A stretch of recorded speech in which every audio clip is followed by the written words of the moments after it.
Twice. एक राज्य पाने के लिए उसकी बुद्धि ने इस प्रकार से काम किया।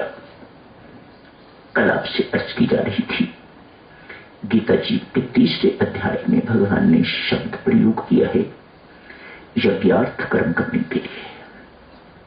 यज्ञ कर्म करने के लिए अर्थात निष्काम कर्म करने के लिए, सकाम नहीं। यज्ञ भी हो लेकिन सकाम भी ना हो, पुत्रेष्ट यज्ञ ना हो, धन द्रव्य पाने के लिए यज्ञ ना हो, अपनी मनोकामनाएं, सांसारिक मनोकामनाएं पूर्ण करने के लिए अपनी यज्ञ ना हो।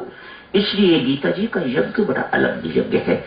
सामान्य हवन इत्यादि करना गीता जी का यज्ञ नहीं है, निष्काम कर्म गीता जी का यज्ञ।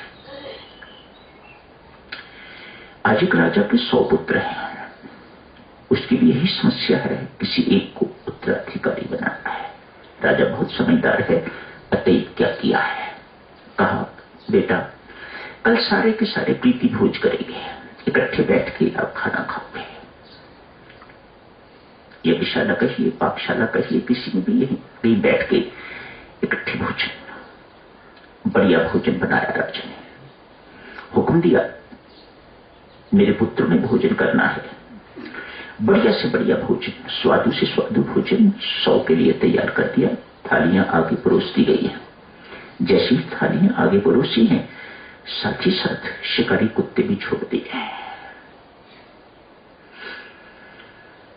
शिकारी कुत्तों को देखते, शिकारी कुत्तों का तो एक ही काम है, भौंकना और काटना, भौंकना और काटना, भौंकना और काटना।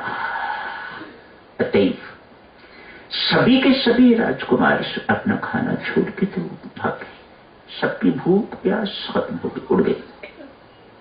कौन अपने आप को कटवाने के लिए बैठा है? रोटी बाद में खा लेंगे, कहीं और जाके खा लेंगे, ना सही। सबके सब भाग गए एक को छोड़ के, वह भी सबसे छोटा है। राजा साहब ने सबको बुलाया, क्यों बेटा भोजन कैसा था? कहा हमने तो खाई नहीं, भूखे उठे हैं। क्या बात? राजा साहब थालियां आगे रखते ही शिकारी कुत्ते आ गए। वह हमारी तरफ भागते भागते आ रहे थे, इतने कुत्ते थे उन्हें संभालना मुश्किल। मानो वे काटेंगे हमें, खाएंगे हमें, तो हमने खाना छोड़ के भागने का ही सोचा और हम सब भाग गए। पिताश्री मैंने खाना खाया है, सबसे छोटा बेटा है। मूर्ख कहीं का, पागल है क्या? क्या तुम्हें डर नहीं था कि कुत्ते काटते? नहीं। फिर क्या किया तूने? कहा पिताश्री जैसे तो कुत्ते मेरे सामने आते थे, मैं एक ग्रास उठाता था, आपकी रोटी तोड़ता था, पूरी जो कुछ बनाई हुई थी उनके आगे फेंक देता था, कुत्ता खा के भाग जाता था, चला जाता था। मैंने आराम से खाना खाया। पिताश्री, वह छोटा बालक कहता है, पिताश्री जो दूसरों की भूख मिटाना जानता है वह कभी भूखा नहीं रह सकता, जो दूसरों को सुख देना जानता है वह कभी दुखी नहीं रह सकता, जो दूसरों को देना जानता है परमात्मा उसके पास कभी घाटा नहीं पड़ने देता। शाबाश बेटा, ये यज्ञार्थ कर्म है, ये निष्काम कर्म है, इसे गीता जी यज्ञार्थ कर्म कहते हैं। राजा साहब ने उस छोटे राजकुमार को अपना उत्तराधिकारी घोषित कर दिया। प्रिय सज्जनों, सुख चाहते हो तो उसे बांटना सीखो।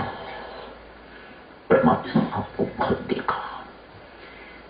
प्रेम बांटने की चीज, सुख भी बांटने की चीज। जितना प्रेम बांटो परमात्मा उतना आपको प्रेम और देता है, माला माल कर देता है। दुख बांट के तो आप सोचो कि आपको सुख कभी मिल जाएगा, तो ये भ्रांति है देवियों, ये कभी नहीं होता। परमात्मा का ऐसा विधान नहीं है। सुख चाहते हो तो सुख बांटो, फिर दुख बांटने पर आप सुख की उम्मीद करो तो ये कभी हो नहीं सकता। ये परमात्मा का विधान बड़ा अटल है, अटूट है। तो यही समाप्त करने की इजाजत दीजिएगा।